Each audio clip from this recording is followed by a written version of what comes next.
Hello everybody, my name is Volker and I'm your chair for this session. In the next hour we will focus on technical solutions available on the market. And with me on stage is Małgorzata Pawłowicz. Almost correct. Almost correct. Okay, almost. She is regional government industry expert at Huawei and will tell us something about communication, a platform about communication or interaction with the society.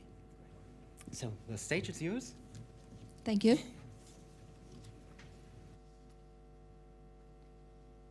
Okay, ladies and gentlemen, the topic of this presentation is integrated communication platform, so-called ICP platform. This is Huawei product, and this is the key element of the command and control solution. Before I joined Huawei, I've been working for the public safety sector and had a real pleasure to take part in the implementation of the national command and control solution dedicated for the Polish police. So now I'm more than honored to present you the technologically advanced solution, Huawei product, that can, among other features, then can support cooperation with the society. I haven't asked about that. Just click that one.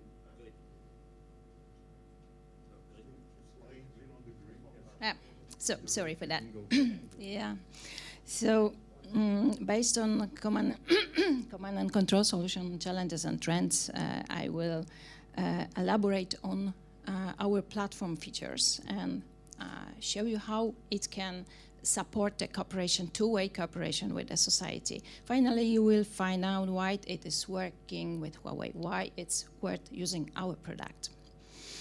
So all we know that public safety meets a lot of challenges. There are internal and external. And for that reason, command and control solution became the priority for governments. The effectiveness of the command and control solution, as we all know, depends on many factors. Its organization, its rostering model, the call taker and dispatcher personal traits, their capabilities, but it's also conditioned on the technology. Technology supports operational activities, right? It's like location, information processing, planning, expert support. All that to deal with the information with, in a timely manner and handle the case smoothly. The technology supports also the collaboration with the society. The society, individuals, every one of us, we can be the information provider, so we can report the incident, or we can we can receive the information about the incident. So the more efficient the command and control solution is, if we are able to support the command and control solution, the more information we can collect from the society, and we can spread the information, disseminate emergency alerts to the society as well. In that way, we can strengthen the public safety level. The question is if our solution is sufficient enough to strengthen the collaboration with the society. As we all know, for years we've been improving our products from monitors, from dial buttons. Actually, we moved to remote workstations, consoles, huge monitors. In 2000, as you can see in here, we had integrated call taking and dispatching based on GIS and CAT solutions. After 10 years, we have achieved much more. We have a converged solution. We have single emergency number. We have integrated communication systems. We have visualization features that play a key role for command and control solutions. We're approaching the next generation based on cloud, AI, and big data, all that for better prediction, for warning and management. So the answer is yes, our technology is prepared, very well prepared to support the collaboration with the society. First, the very general information on the platform, the product. So this is the single platform, Huawei platform, that supports the whole incident management process. It's call taking, dispatching, the communication with on-site resources, plus pre-event and post-event activities. So the platform consists of software and hardware. You can see 4 modules in here: call taking, dispatching, video conferencing, IoT internet integration.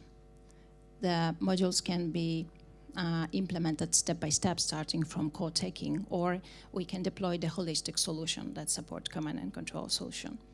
So what in fact we can have with such a platform?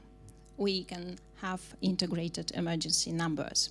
We can have multi-source information collection. The information can be enriched with data sensing by IoT devices and monitoring devices like cameras. The important thing is that platform provides the different communication systems integration. Doesn't matter if you use Tetra, DMR, or analog solutions at the moment. With the ICP platform, you can integrate all that, because it's important as the information matters. Doesn't matter from what system it comes. With the platform, you can still concurrently use the existing communication systems. Depending on our customer needs, we provide numerous applications. The applications you can see above can be integrated with our platforms. This is open API, and depending on the way the customer wants to process the information, we provide different applications. So we know CAT, AVL, GIS, call taking, or contingency planning. So all that help us to create and build a solution that would meet the most demanding expectations of our customers, in fact. So now let's move to the first way of communication with the society. We can say that every one of us, as I mentioned in the beginning, can be the information provider. If we can see the incident, emergency incident, we can report it. With ICP platform, we can report the incident with the use of different channels. It can be voice, video, and data message. We can use phone calls, video calls, ecosystem, email, social media. We can use mobile web applications. Some governments prepare dedicated applications that can help citizens directly communicate with the emergency services. For example, for Poland, it's 112 alarm, or 112 Suomi in Finland. So different applications also can be used. The information from the citizens collected with the use of ICP platform can be enriched with information from IoT sensors and cameras to help build situation awareness. The visualization features play a key role. I elaborated on that last year. So just to remind you, most of us, about 65% of us are visual learners. So visualization feature can help to handle with a case in a noisy environment, or it's the huge help for the call taker when he talks to the person who is unable to, when he gets connected with a person who is unable to talk or with disabilities. All that information collected with the platform, it can be processed with different applications, what I mentioned. We are still trying to improve the value of the information the call taker can get from the incident reported. For that reason, we provided, in cooperation with our partner, we provided the text-to-speech conversion.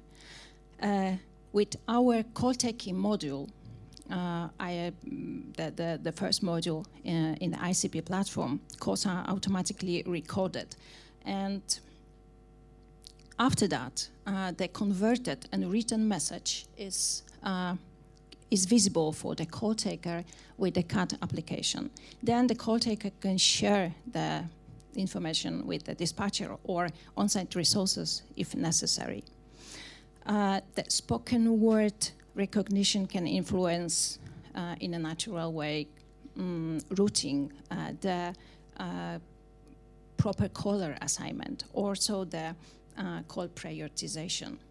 When the information provider, when the information reporter can use the word like flat, fire, ambulance, or he can use other word, other expression referring to emergency situation, then this particular call will jump into the queue and will become the priority. So information extraction is very helpful. It can support voice commanding and navigation.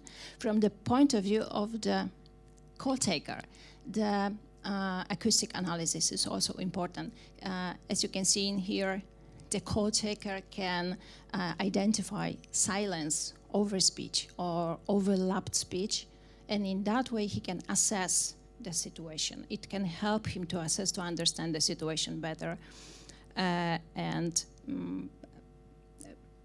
on that basis he can react accordingly.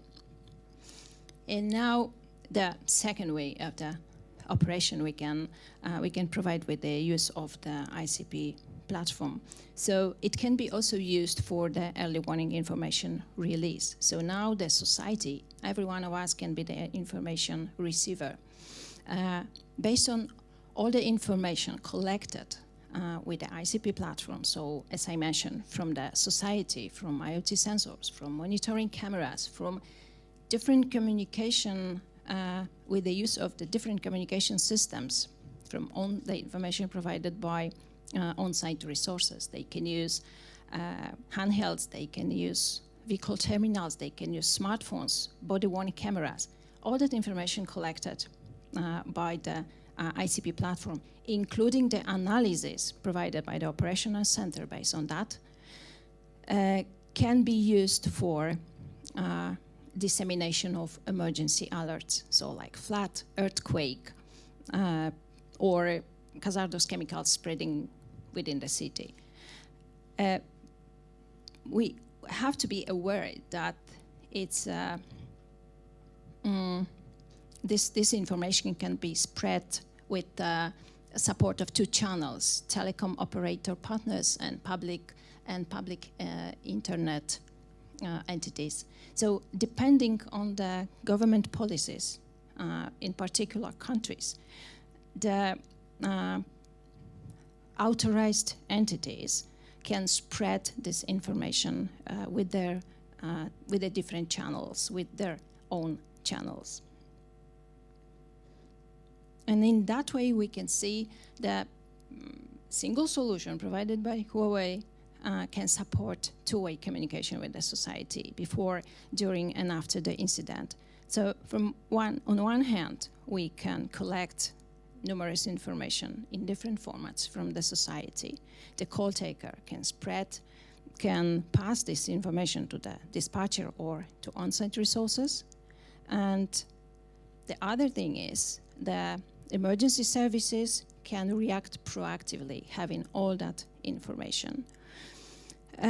It's huge government's role to build the society awareness. We need to emphasize that we need to be informed what actually tools we can use, what applications we can use to inform the emergency services on time. In that way, we can help them to react smoothly and accurately. And to sum up, why actually we should use Huawei product? Why ICP platform? Yes, the answer is very simple. This is the single solution. With that solution, you can have integration of emergency numbers. You can collect numerous information in numerous formats. You can provide conferencing on demand, so the visualization features I mentioned. You can collect visualized information and provide the expertise, consultancy, or supervisor support if needed. We can integrate the solution with different applications. This depends on the customers and the way he wants to design how the information should be processed. Our role as Huawei is to provide you the support. We can help you to design the proper solution. We can help you to upgrade the existing solution based on different communication systems, because this is how the situation looks like at the moment. The different emergency services use different communication solutions, and all that can be integrated. So our role is to help you to upgrade the existing solution or help you to design the brand new one. We are serving in more than 230 cities and regions worldwide. So that was the general information about the platform, about the simple and single solution that can be implemented to help to integrate different emergency services. And among other features, I show you how we can support the cooperation with the society. If you would like to dive into technologies, and if you have questions or would like to talk about a command and control solution, so please visit our stand. It's stand number 38. We'll be pleased to help you to discuss and answer your questions. So, thank you.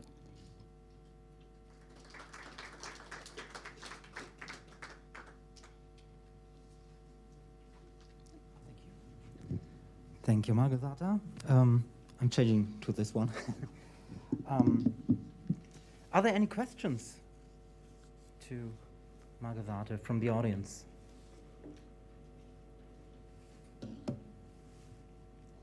I don't see any. So the next one on stage is Tero Pesonen, the vice chair of TCCA. And he will tell us something about the broadband, the evolution of broadband in the field.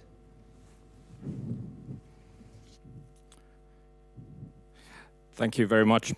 Yes, my name is Tero Pesonen. I'm indeed vice chair of TCCA. TCCA is an organization which works on all the mission critical sectors, so public safety, utilities, transport, mining, and so on, globally, driving common interest here, recognizing that there are 7 billion consumers with mobile phones, whereas we in critical communication and public safety, most of all, are just, if I'm really, really generous, would I say 100 million or something, more or less.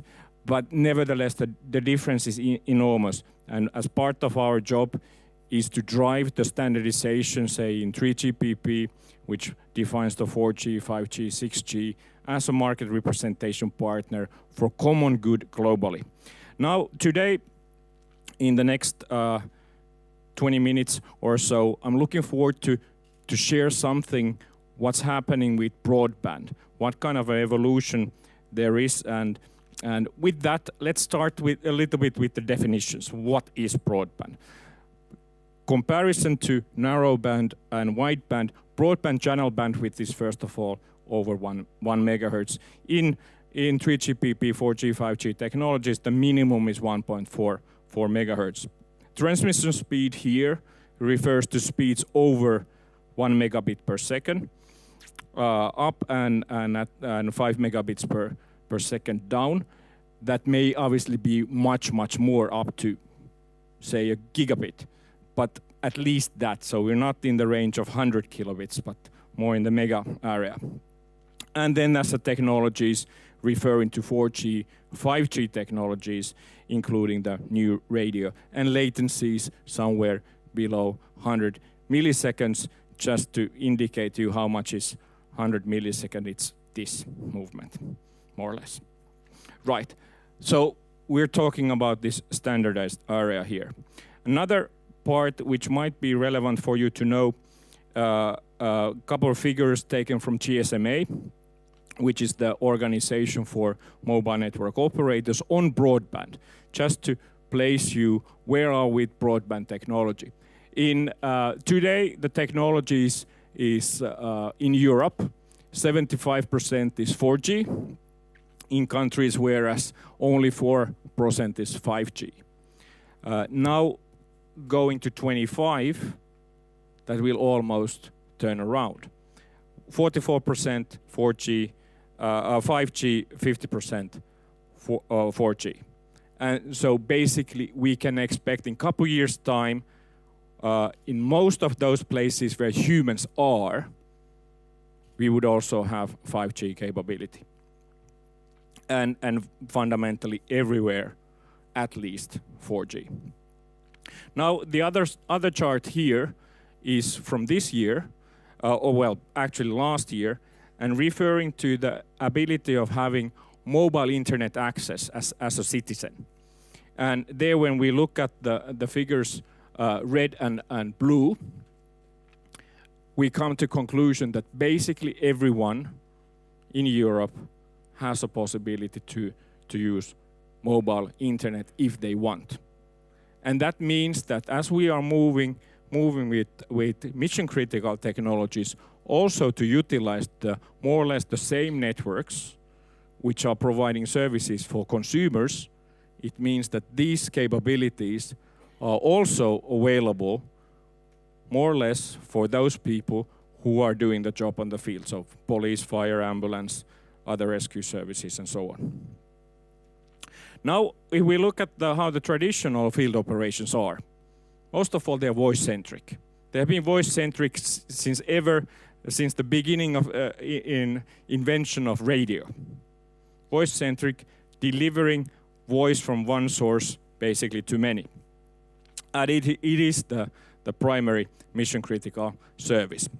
They are also versatile data services, positioning, for instance, alerting, task management, database queries, and typically in most countries today, broadband is there as a complementary service. As technology, the dominant technology in Europe and worldwide, I would say, is Tetra. There are others, Tetrapol, which is used here in France, as well as P25, which is dominant in North America. Now, from here, when we start looking into the future, so the prevailing, the current situation is voice-centric, the traditional way. But now if we look at the trends, we're seeing that the world is moving from voice to information, from data to awareness, as well as from silos to cooperation. Looking more into these three trends here, voice to information is now, if we look at, for instance, the connection from emergency response center, from PSAP to the field operatives, the ability to massively provide data for common situational awareness, that is coming. It hasn't been really possible because the pipeline hasn't provided that capability, but it is coming. And we see that strongly. Providing, one could say, maybe a secure situational awareness bubble around each individual operative on the field, having personalized information on what's going around. The other one, what we see in this area, is information value chain. Data being aggregated from various sources, modified and adjusted for each receiver, so that it's already made into a format and capability that really helps that particular person in his or her mission right there, instead of having that person to calculate and think, okay, what does it mean? And then what we can expect largely to take place is increase of machine-to-machine communication.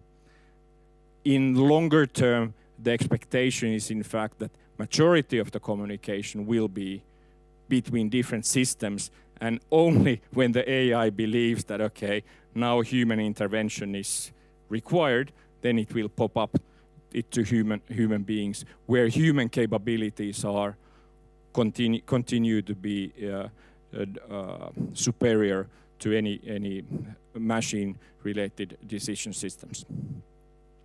Now, couple simple examples on this one. This augmented fire alarm case is absolutely something that we could have done for years. And now it is up for us to think, what have we done or we haven't done?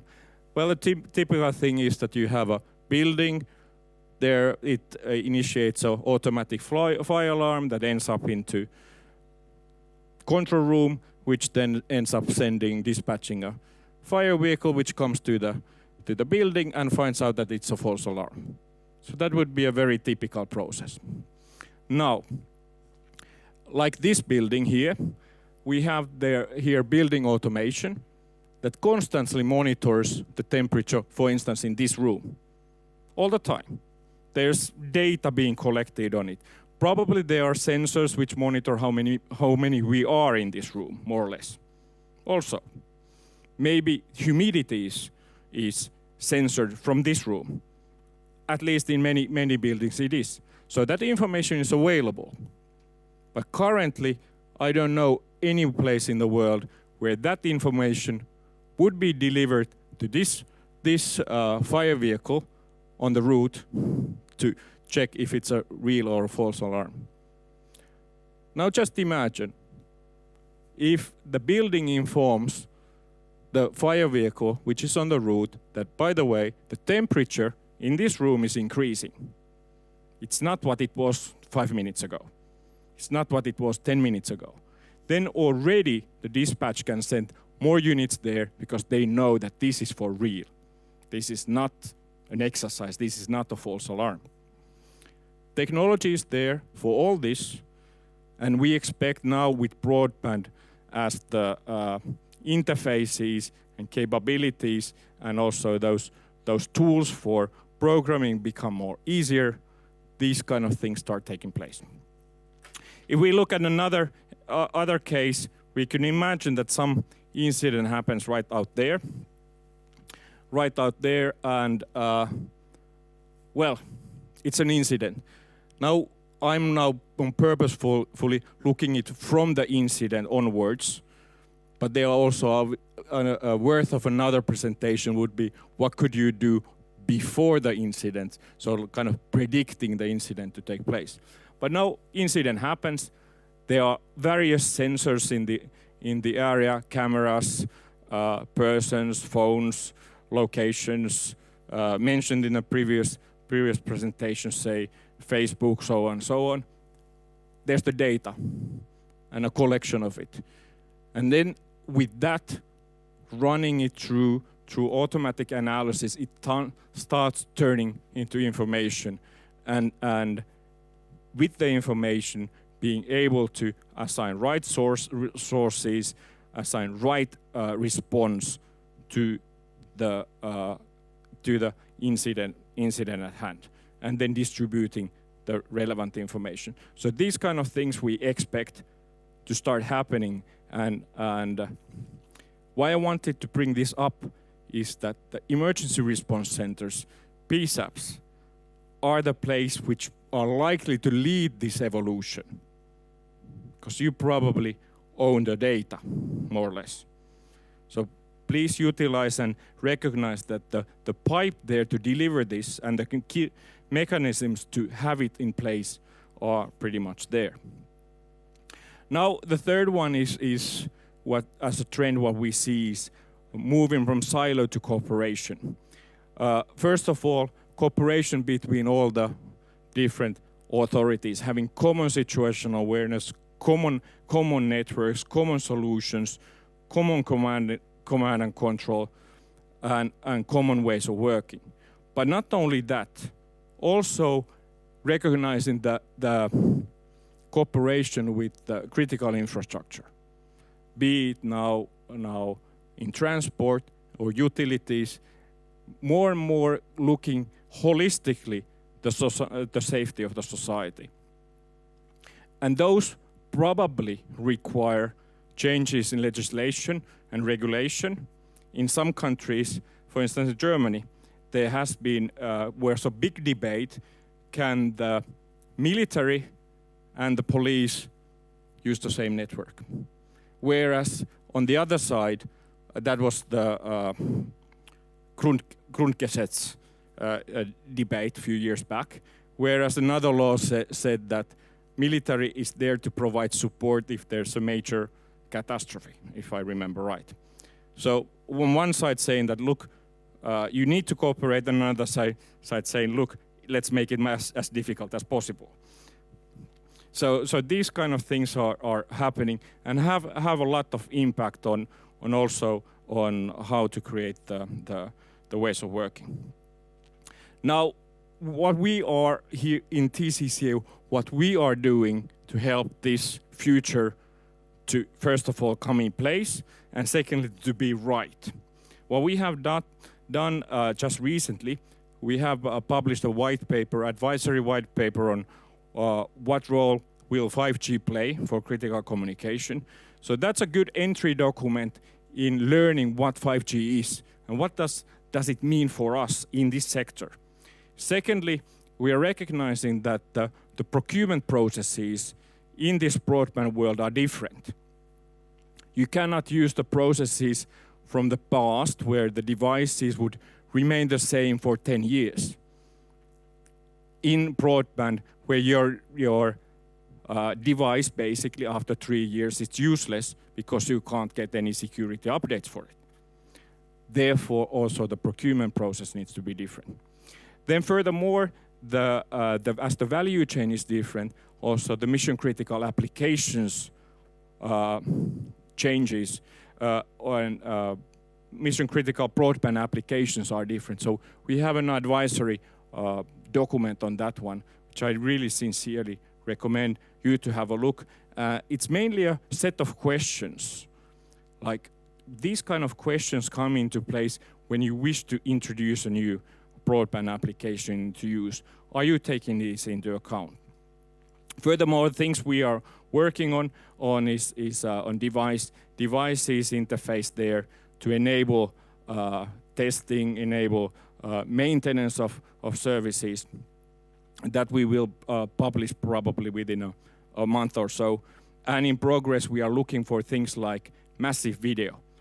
How do we handle when we have a major incident? We might have 500 people, 1,000 people, 2,000 people, all with body-worn cameras, and all trying to transmit high-definition 4K video. How do we handle that we get the right video in place, that we get it into right place, that we understand which one is the right one? What do we do with the other parts? And what would be the mechanisms to handle this? So that's one of the things we are working there now. Also, obviously, the fundamental thing is that we need to have connection. If there isn't connection, there isn't anything. So we are also working with critical communication requirements for satellites, because in 5G standardization, there's a big movement now to enable each of our devices also to be connected with a satellite. So in that sense, as long as you see the sky, you would have a chance to be connected. And we need to make sure that the satellite industry understands what we need. So that's one thing also we are working, in addition to cybersecurity, in addition making the transitions right. Plus, quite importantly, looking now beyond 2030 in working on spectrum-related issues. And that's a team there in preparing the view of critical communications sector globally for World Radio Conference 23, actually led by BDBOS, Luz Fernandez de Rosal in our side. So those are kind of things we are doing in TCCA. If you want to hear more and more precisely what different countries are doing, where they are, as well as what the industry is proposing and where the debate is, I would really sincerely like to invite you in June to Vienna, to Critical Communications World event, because that probably is really the best place to learn all this. And with that, I come to summary. The mission critical broadband era has begun. We are in the transition move during this decade, most of all. Mostly in different European nations, the narrowband tetrapole networks come to their technical lifetime by the end of this decade. In some places, like in Germany, we have taken care that it runs a little bit longer, but this is the time to think how to change the ways of working, how to benefit from data.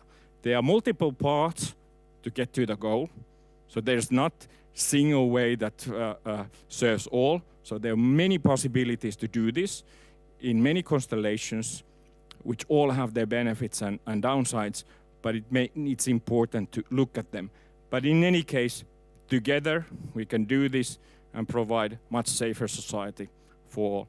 Thank you, and I'm open for questions for the last 2 minutes, if there are any.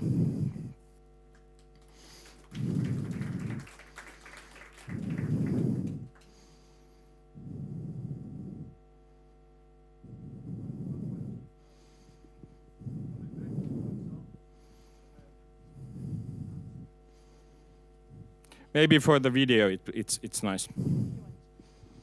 Yeah, thank you. My name is Dieter, Vice President of EENA, but being a German citizen, I have followed the development of Tetra in the very beginning. And I remember a presentation from the Finnish colleagues presenting their Viva system, and they explaining, okay, how nicely they work on different institutions together, and we were struggling a lot that critical infrastructure could use the Tetra system in Germany. My question is there something in the pipeline on European level that the countries do not decide themselves which critical infrastructure providers can communicate, allowed to communicate, and so on? In Germany at that time, they said the BOS, these organizations, they are the only ones who can use it because of the use of the frequencies which were formerly used by the military. Well, that is more a political question, obviously. If you allow, I'll try to answer.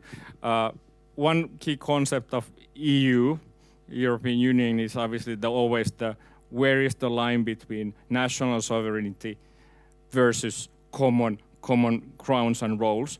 What we do together with our partners, EENA and PSC and others, is to provide common proposals, common solutions and platforms, and build common examples, which will then motivate the sovereign nations to make decisions and try to help and lower the threshold, motivate the discussion in various places like Law Enforcement Working Party, radio communications. Expert group is one of those places where one tries to form a common understanding why it would make sense to do one thing. But at the same time, I kind of believe that there is benefit that in Europe we don't hassle too much with the national sovereignty, because it distances people. But at the same time, I certainly believe, I'm confident that the interpretation of public safety and critical infra, critical society will be the same in all nations. But when, it's an open question. Does it happen during this decade or first next decade? Remains to be seen. But I'm completely, absolutely certain that as we are so dependent on power supply, we are so dependent on in mission critical, in public safety, on the others, and they are dependent on public safety. The intercorrelation is so strong that it absolutely makes sense in societies to look these together. So that's my expectation. In 20 years' time, let's see how did it go. I think I have now consumed time, but I'm happy to discuss also this topic, for instance, during the social event tomorrow or on the TCCA stand, which is 24. So, now I would like to welcome François Goudenove on stage, who's a sales officer at GNSS Syntony. Stage is yours. Hello, good afternoon, everyone. I'm very happy to be here today and very happy also to be a member of EENA. I'm coming from Toulouse in France, and I'm from a company called Syntony. And our expertise is in GPS, GNSS, should I say, satellite navigation positions. How does it work? Let's go. Okay, the green one, yeah.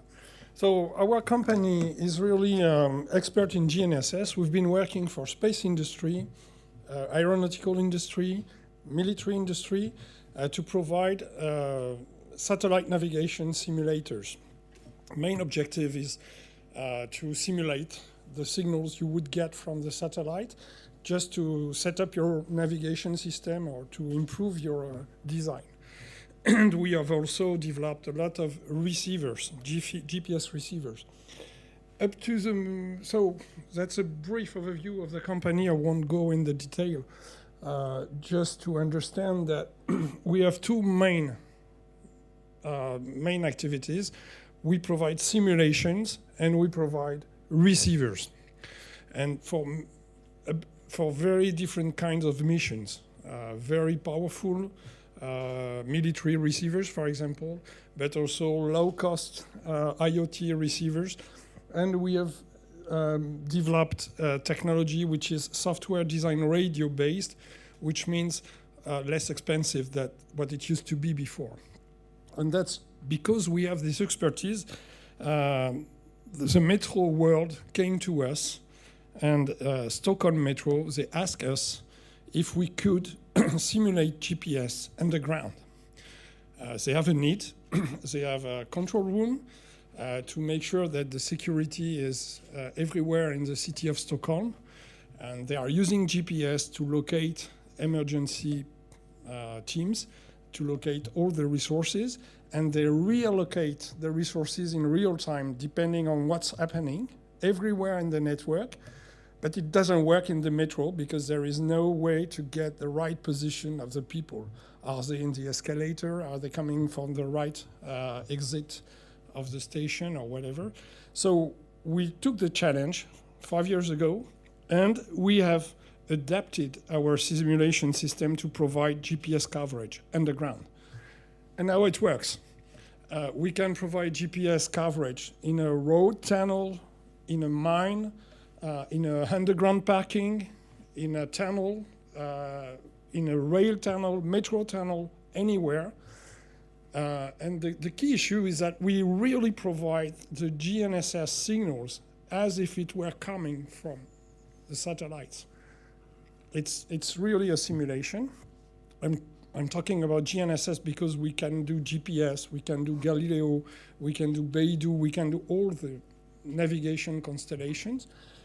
And your receiver, whatever it is, will get the standard format. So if you are using a smartphone, you will get your GPS position on the smartphone. If you are using a Tetra system with a GPS chipset, it will work. Every kind of system that works with GPS outside will continue working underground. And that's the key issue of the system. And for doing this, we are using the existing radio infrastructure, which is already in the tunnel. That's basically the infrastructure where the Tetra signals or the radio signals are going. We are using, most of the time, the leaky feeders, the radiating cables that are going along the tunnels, and we will connect our system to provide GPS signals on that leaky feeders. The key issue is that we provide GPS standard systems, so once it is available, it works. There is no specific applications which is needed. it works as if you were outside. You will get the same level of accuracy, in some cases much more accuracy, because if you go, let's say, in Hong Kong, and you try to use GPS outside, you'd better use our system inside, because the radiation coming from the different buildings might downgrade your system. The system is working, and the key point is, as I said, that we connect our system inside the technical room on the existing radio system. It is illustrated here with a leaky feeder, but it works also with a pair of antennas. And the signals will be broadcasted along the leaky feeder. I can explain later on the technical details for those who are interested. But the key point is that your GPS coming from the outside will continue working inside and will provide you with GPS position, which will be almost with the same accuracy that you would get outside. So if you need to identify the level inside the metro, it is not a repeater system. We are not taking the GPS position of an antenna outside and just repeating that position inside the tunnel. It would be very difficult to do this, for example, in the Mont Blanc tunnel, which means the antenna would be 3,000 meters above. But we have been providing the GPS position in the Mont Blanc tunnel at the exact level of the tunnel, because we simulate what would be the signals that should be received at that place. And that's our contribution to the let's say, security world. Because of that, if you get the GPS position, any system that is used to work with the GPS position will continue working. There is no specific adaptation. We can improve the accuracy if needed. For example, we can provide a GPS standard signal for Mr. Everybody, and you will get some 10, 20, 30 meters accuracy, just as if you were outside. But we can also provide a much more precise position. In that case, we need to load some software inside the device, and then we can go down under the meter. 20 centimeter is achievable. So we can provide different levels of service, but we are not developing the applications. We are just providing the signal, just like if we were satellites. Then it's up to the people who need to use it to develop the right applications to take that into account. The big issue is that we are not providing indoor location system. This is nothing to be compared with indoor location system. It's just an extension of what's going on outside, inside the tunnel. And we have this system which is working in Stockholm Metro. And when they implemented this system, I mean, from day one, the stations were part of the overall picture that they needed to control. We have been implementing this system in different road organizations. We are currently working in different countries on this project, and I would be very happy to share that with you and discuss of any kind of application that you would be interested. It's very easy to do a proof of concept. We just have to come with our system and to connect the system to the existing installation inside the tunnel or inside the parking or inside the mine or inside whatever is underground and where you don't get the signals. That's basically what I wanted to show you. And if you want some more detail, please don't hesitate to ask any question. I think I've been through the end of the presentation. I wanted to make it short. It's very short. So it leaves us some room for more detailed questions if you are interested. Yeah. There are two questions. Okay.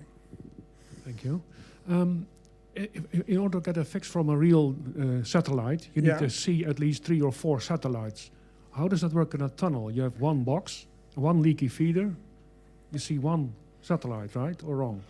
So I'll explain you my secret. Okay, that's first of all, if you want to get the satellites outside, you're right. You need to get information coming from different satellites. What we do is we simulate those signals corresponding to one place. We will calibrate the system to provide the signals corresponding to the center of the leaky feeder. So it means if we connect on one side, all the systems available will receive exactly the same signals and they will all compute the central position. That's what we call the zone behavior, and that's working fine for some applications. And then we have invented and patented some way of connecting different signals on one side of the leaky and some other signals on the other sides. Basically, we represent the right satellite on the right side and the left satellite on the left side. If we are in the center, information coming from both sides take the same time, so we compute the right position. If we go on one side, signals coming from the right, signals coming from the left are not the same, and the position is different. And more or less, with the length of the leaky feeder, which is 300 meters, compared with the pseudo length of the travel coming from the satellite, which is 20,000 kilometers. Okay, it's not the right position, but more or less it's the right level of accuracy. That's the way it works. Very, very shortly summarized, but if you're interested, I can give you more detail. But the basic issue is, doing this, we do not have to change anything on the receiver. It works with the standard GPS chipsets. There was another question, I think. Hey, thanks for the presentation. Great technology, very impressive. And you quickly already mentioned that it doesn't work well for indoor location. But I'm wondering why. Because as you say, you don't need to upgrade the handsets, everything works out of the box. Why is it not applied to indoor location? Where, sorry? So why is this technology not applied to indoor location? No, I'm sorry if I said it wrong. We often talk about indoor location. So most people compare this kind of system with beacons, Wi-Fi beacons, or ultra-wideband, or whatever. There is a main difference. The main difference is we provide GPS signals. So it's just the same system that you are using outside. So we do not need to put some beacons all over the tunnel. We do not need to get the right maintenance for those beacons and everything. So in some cases, people will say it is not that precise. It could be better. I can have better with ultra-wideband. Yes, I agree with that. But it works with your Tetra system, full stop. No modification, anything. So that's why I believe this is why I really insist on saying we expand the GPS coverage. And if GPS is getting better, our system will get better. The fact is we can provide also Galileo. So if your smartphone is able to compute a position using Galileo plus GPS, and in that case, the improvement will be also available in our system. And that's what I meant by it's not indoor location. It is really well designed for tunnel-like applications. It can work in a two dimension, if in a big room, but it means a very specific antenna analysis to make sure that we can provide different types of signals depending on where you stand. It can work, but the first interest for the moment is to work in road tunnels, in metro tunnels or station. And the interest is that the emergency call location will be achievable with GPS, whether you are outside or inside. And that's the basic message I wanted to pass today, because if you are a road operator, if you are implementing a new radio system, or if you are improving your system, thanks to this technology, you will be accessible to emergency call location very easy, but you will also have all the GPS-based services available for anything else. So that's really, and to be honest, I would be very happy if some of you are interested to test the system or to develop some projects and to see what can be achieved. But it is a very important improvement, I think, to emergency call location.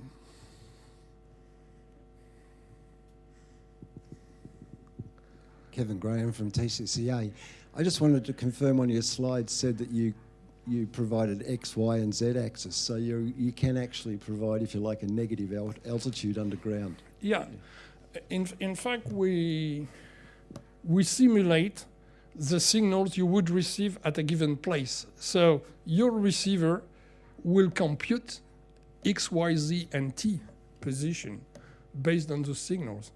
So if we are at a certain level, you will get the altitude corresponding to that level. And then if you go, and if we have another leaky feeder, let's say 10 meters below, the signals will provide the right altitude corresponding to the lower level. So the key point is to have the right mapping system available to put the position on it. But on our side, we just provide the signals, and then the GPS receiver will compute the position. Okay, any question? I just would like to add one comment, which is a little bit personal.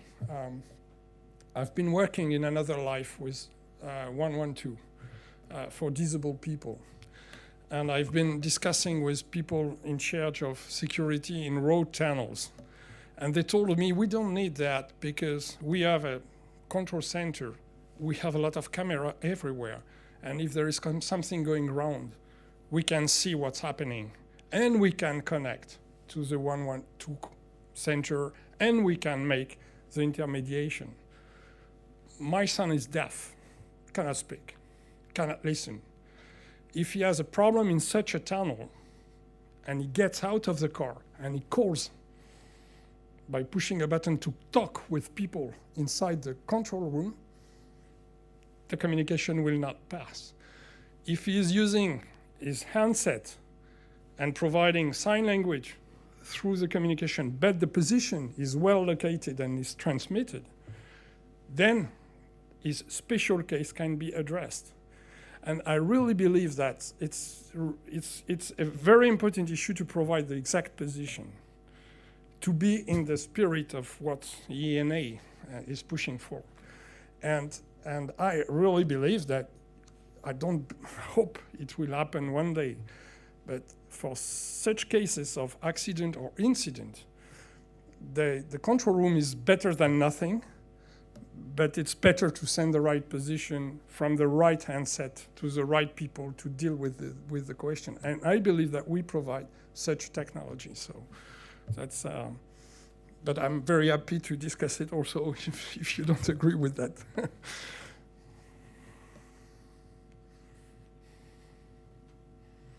Okay.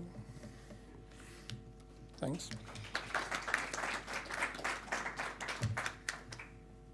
Thanks for this deep insights, François. Yeah, coming to an end, I would warmly invite you to join the next industry session, also held in a few minutes in this room, chaired by Jessica Reed, Vice President of Strategy and Global Partners at Rapid SOS, or in the parallel sessions in track 1, the big plenary room. They are focusing on public warning, moving beyond the technology mandate, or in track 2, the session focusing on the using data to anticipate, predict, and respond to emergencies. Thanks to the speakers, and of course thanks to the audience.